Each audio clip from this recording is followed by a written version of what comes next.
Utawezaje kuwa na mahusiano sahihi yanayompendeza Mungu ya uchumba? Utawezaje? Jambo la kwanza, jua thamani yako. Ili uweze kuwa na mahusiano sahihi ya kumpendeza Mungu kwenye uchumba, lazima ujue thamani yako. Wewe ni mwana wa Mungu. Mwana wa Mungu anaambatana na dhambi? Mwana wa Mungu anaanguka kwenye uovu? Mwana wa Mungu anategwa na vitu vibaya mpaka kuanguka kwenye dhambi? Jua thamani yako. Ukishajua wewe ni mwana wa Mungu, hautaki kuanguka dhambini, hautaangushwa kwenye dhambi. Hata kama kijana akija, mabinti mara nyingi ndio huwa wanasingizia hivyo. Kijana alitokea, nimempenda, akawa ananiambia tu anataka kunioa, lakini anataka nilale naye kwanza. Na wewe unakubali kwa vile ushampenda, ameshakuaminisha, nakimbia kwenye dhambi. Na mkishaanguka dhambi, yule kijana na yeye anatokomea. Ana tena mpango wa kuoa. Anaenda anatafuta mtu mwingine, na yeye anamdanganya hivyo hivyo, kwa sababu bado hajui thamani yake. Lakini kwa sisi ambao tumeokoka, lazima ujue thamani yako. Weka msimamo, bwana, mimi nimeokoka.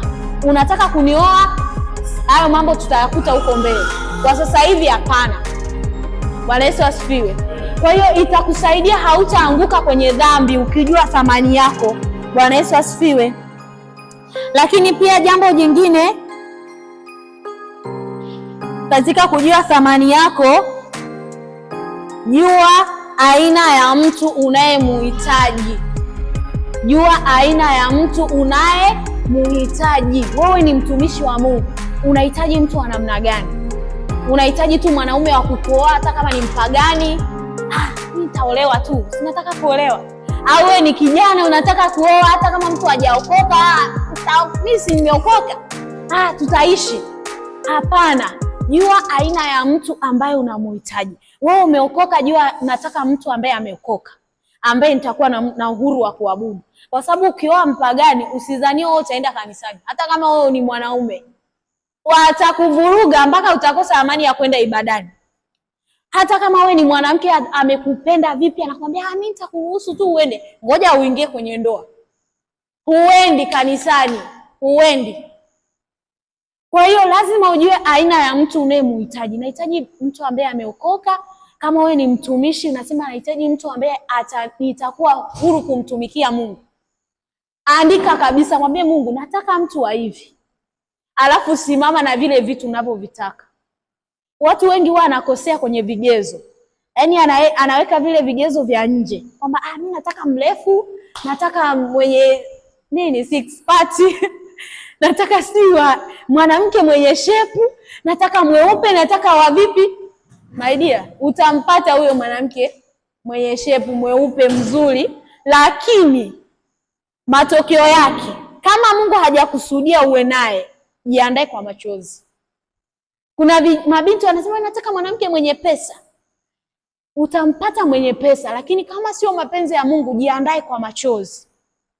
Kuna ushuhuda mmoja pia, kuna binti na yeye alikuwa anasema mimi nataka kuolewa na mtu mwenye pesa. Huyu shuhuda aliniambia mchungaji wangu kipindi bado niko binti, alikuwa ananifundisha pia kuhusu mahusiano, jinsi ya kuandika vigezo ambavyo viko sahihi.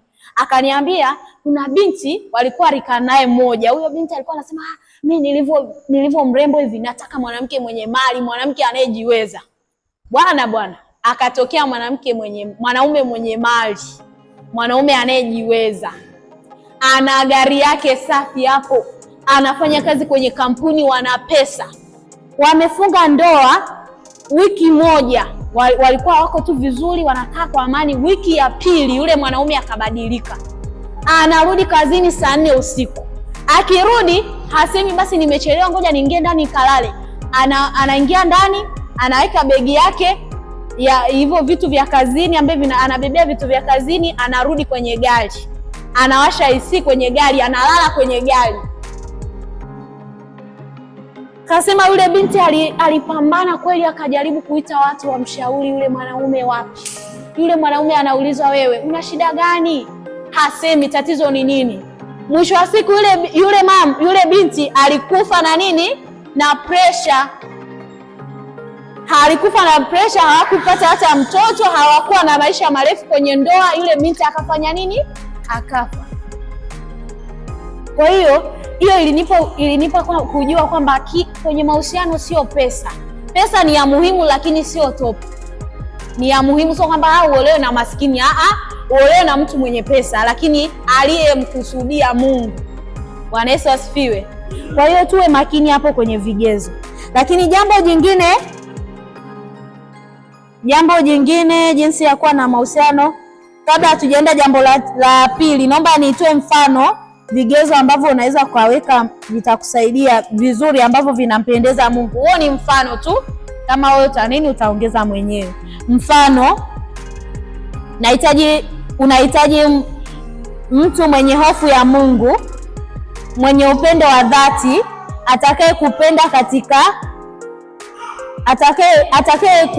atakayeridhika na wewe jinsi ulivyo, atakayesimama na wewe nyakati zote. Uwe unaumwa, uwe hauna pesa, uwe na pesa, atasimama na wewe. Kuna mwingine anaweza akakupenda tu hivi, kumbe amependa pesa. Ukikosa pesa, ndio maana tunaona watu wengi wakipungukiwa ndoa zinavunjika. Au labda ameumwa tu kidogo ndoa inavunjika, mwanamume hataki mwanamke anayeumwa, au mwanamke hataki mwanaume anayeumwa. Lakini ukihitaji mtu mwenye atakaye kupenda katika hali zote, hata kama utaumwa, utalazwa miezi 3 hospitali, yule mwanamke bado atakupenda, yule mwanaume bado atakupenda.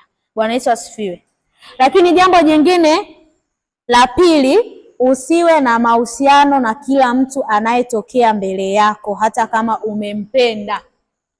Usiwe na mahusiano na kila mtu anayetokea mbele yako hata kama umefanya nini?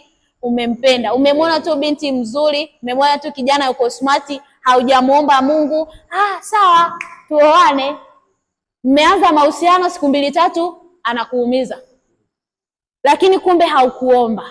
Kweli anaweza akaa yuko vizuri, kweli anaweza akaa ni mzuri, anaweza akaa na sifa zote, asiwe wa kwako. Lakini ukiomba Mungu atakuonyesha huyu ni wa kwako, huyu sio wa kwako. Bwana Yesu asifiwe.